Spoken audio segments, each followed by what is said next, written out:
Masuk.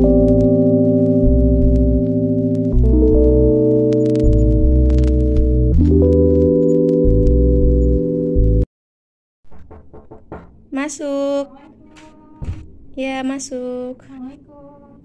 Waalaikumsalam. Ya Mbak, silakan duduk. Ya Mbak, terima kasih. Ya Mbak, jadi apakah ada yang bisa saya bantu? Ya Mbak, jadi beberapa hari ini tuh saya lagi ngerasa kayak kayak bingung gitu loh, kepikiran terus kayak ngono loh Mbak, kayak enggak dina kayak nyong kepikiran kayak pan mangan aku kepikiran jadi kayak anak permasalahan sih nyong gawe kepikiran terus enggak dina gue lo ganggu keseharian ini. Oke, baik. Sebelum lebih jauh lagi, yang kali ini kita berkenalan terlebih dahulu agar lebih dekat gitu ya Mbak. Dimulai dari saya, perkenalkan nama saya Nira Putriani. Saya adalah seorang konselor yang nanti kedepannya akan membantu Mbaknya untuk menemukan jalan keluar atas permasalahan yang sedang dialami. Oke, selanjutnya apakah Mbaknya bisa memperkenalkan diri terlebih dahulu?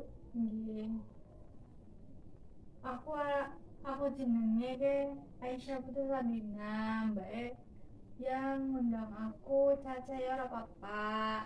Nama kecilku Caca. Nah, nyong ke aslinya mau Tegal, Mbak. Oke, baik Mbak Caca. Sebelum kita lebih jauh, di sini saya akan menjelaskan terlebih dahulu terkait dari konseling yang akan kita lakukan ke depannya. Yang pertama, konseling ini akan dilakukan selama 40 menit ke depan. Jika dirasa konseling ini tidak cukup atau belum menemukan jalan keluar, kita akan lanjut di minggu yang akan datang di hari yang sama.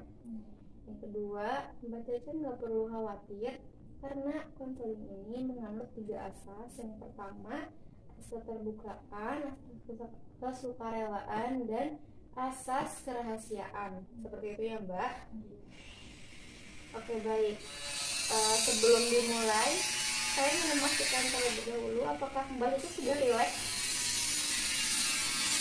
Urung Mbak, anu kayaknya udah ya, anu tegang aku kayak pertama kali deh konseling kayak gitu. Oke, jika begitu sekarang usahakan terlebih dahulu Mbak lebih rileks, lebih tenang agar bisa kita kedepannya menemukan jalan keluarnya seperti itu ya Mbak. Oke, kita mulai ya. Boleh Mbak Caca ceritakan tentang permasalahan yang saat ini sedang Mbak Caca alami itu seperti apa? Iya Mbak, jadi tuh ceritanya aku tuh punya pacarku kayak wong Sunda asli, lalu kamu Jawa asli ya. Nah aku nih akhir-akhir ini lagi sering banget kepikiran menurut kayak aduh nyok bisa jadi orang kayak karo wong kiye nyok kan anu terlanjur cinta ya Mbak. Aku kayak sayang banget, terus juga aku kayak ragu dia bisa apa ora karena aku kayak mikir jalannya jadi wong kayak gue ya kayak mikirnya cewek Sunda kayak cewek Jawa kayak orang oli karo wong Sunda kayak gue. Oke, berarti ini titik permasalahannya itu ada di adat dan budaya masing-masing ya Mbak? Oke, kalau boleh tahu Mbaknya itu khawatir gara-gara apa? Gara-gara anu mitosnya kayak wong Jawa ora oli karo wong Sunda kayak gue Mbak. Oke, jika boleh saya tahu mitos yang Mbak dengar itu apa? Ya mitos anu ganu aku kan apa ya diceritani karo Mbahe jare Mbahe ke apa ganu ke anak araan sing arane perang bubat kayak kue lomba jadi perang bubat ke ora bisa lah kayak kue. Apa yang terjadi di perang bubat itu Mbak? jare mbahku ya Iya. nang nang perang bubat yang apa ya misalnya anak sing wong sing arep nikah dia ora jadi terus soalnya karena anak perang dingin kue dan ini ora bisa ngono lho. Oke, berarti ini tentang mitos perang bubat itu ya Mbak.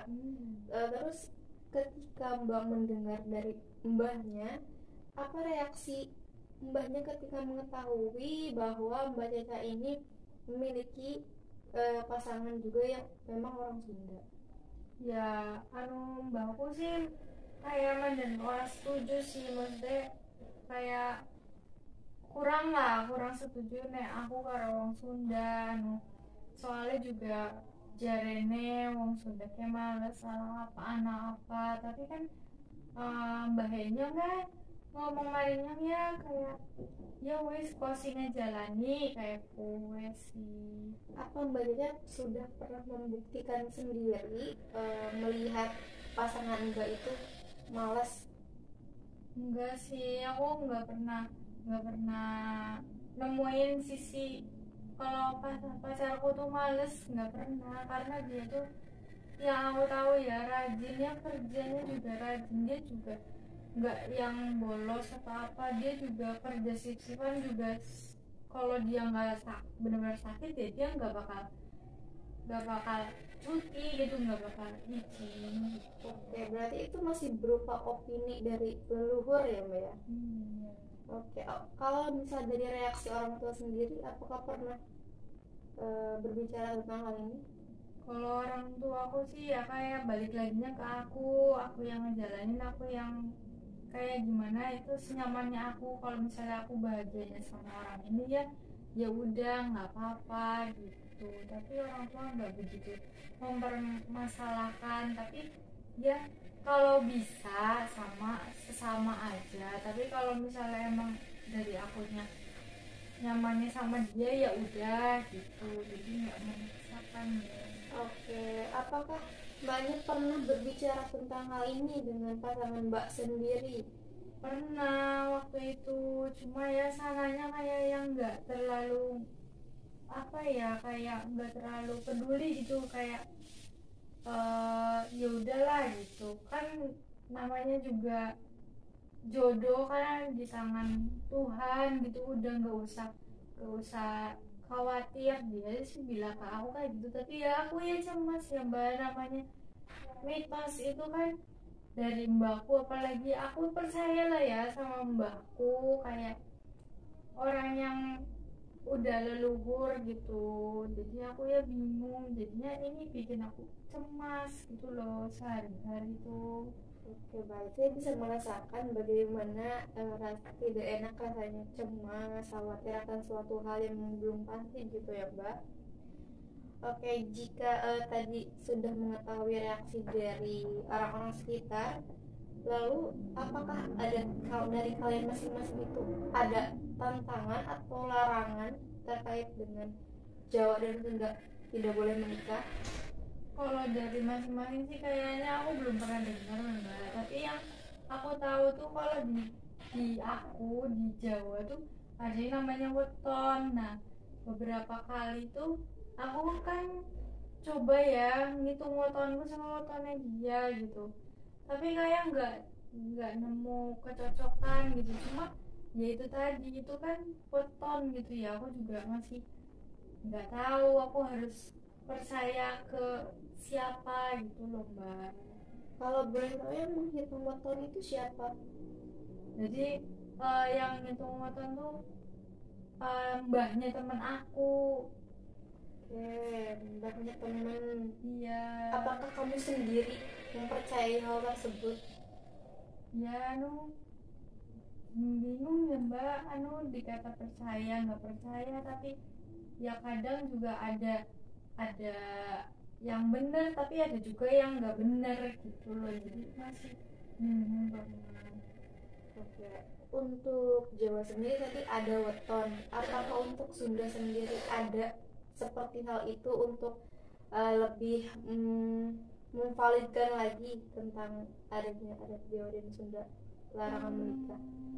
Kalau di Sunda ya, setahu aku dia pernah cerita ke aku, katanya ya kalau di Sunda juga ada yang namanya weton, tapi nggak begitu diutamain banget loh. Jadi kayak cuma sekedar buat menghitung aja gitu, nggak yang benar-benar oh ini nggak bakal cocok nih gini-gini, nggak yang sampai kayak gitu sih. Jadi Oke. Berarti terdapat perbedaan ya antara adat Jawa dan adat Sunda. Kalau misalnya adat Jawa, saya simpulkan berarti boleh disimpulkan berarti adat Jawa itu menggunakan weton ya untuk para leluhurnya, sedangkan Sunda tidak begitu terpengaruh akan hal itu ya Mbak ya. Oke, berarti ini inti permasalahannya sebenarnya ada di diri kamu sendiri ya. Oke. Kalau misalnya boleh saya saran, yang pertama sebenarnya namanya mitos itu belum tentu hal yang memang valid akan kebenarannya. Yang kedua, balik lagi antara tadi yang banyak bilang antara ada mitos Jawa dan Sunda tidak boleh menikah itu dari adanya perang bobat. Jika memang dipikir kembali, itu kan kejadiannya memang sudah lama. Sekarang kan kita ada di masa modern, mungkin mbaknya bisa lebih memilah lagi hal-hal yang memang perlu dipilah dengan bijak seperti itu mbak. Karena memang sebenarnya ini kembali lagi ke kepribadian masing-masing. Jika memang dilihat pasangan mbak ini terbukti malas, boleh dikatakan memang mungkin mitos itu sedikit ada benarnya. Tapi jika memang belum terbukti hal itu valid, apa salahnya mencoba? Yang selanjutnya mbaknya boleh coba tanyakan lagi reaksi orang tua atau orang-orang sekitar, terutama dengan pasangan, apakah hal ini memang tidak berpengaruh untuk hal itu, ataukah memang bisa lanjut lagi itu. Tapi saya tuh bingung loh mbak, mau gimana nanti ke depannya sama pacar saya tuh. Ya yang keder lah ya, maksudnya karena mitos-mitos kayak nggak boleh yang kepikiran, terus jadi bingung mbak.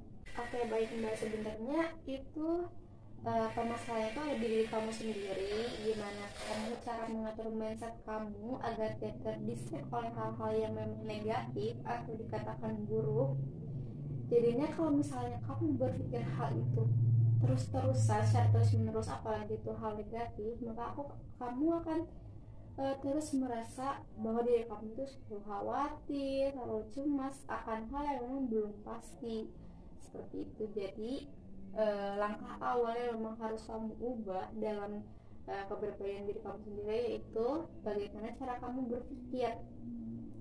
Jika memang belum terbukti hal itu kebenarannya, jangan dulu diterima dengan mentah-mentah. Sebisa-bisa mbaknya memilah hal tersebut secara bijak seperti itu mbak. Gitu ya mbak. Ya berarti sekarang yang harus diubah dari diri saya dulu gitu ya. Betul, seperti itu mbak. Pemikiran saya gitu. Ya seperti itu. Untuk mbaknya, apakah masih ada yang ingin dipertanyakan lagi?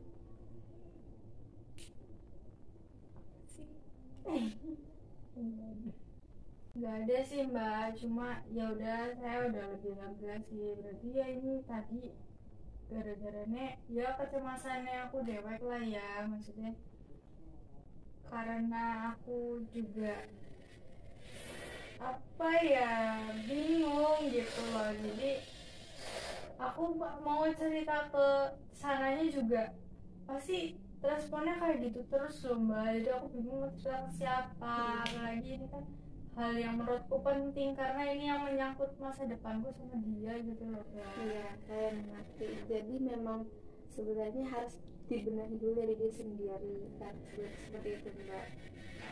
Makasih banyak ya Mbak. Apakah sudah dirasa selesai konseling ini? Sudah Mbak, sudah. Oke, jika dirasa sudah selesai, saya akhiri dari konseling ini. Terima kasih atas waktunya. Semoga kedepannya Mbak dan pasangannya juga keluarga semakin lebih baik lagi ke depannya. Amin, amin. Makasih banyak Mbak. Oke. Udah.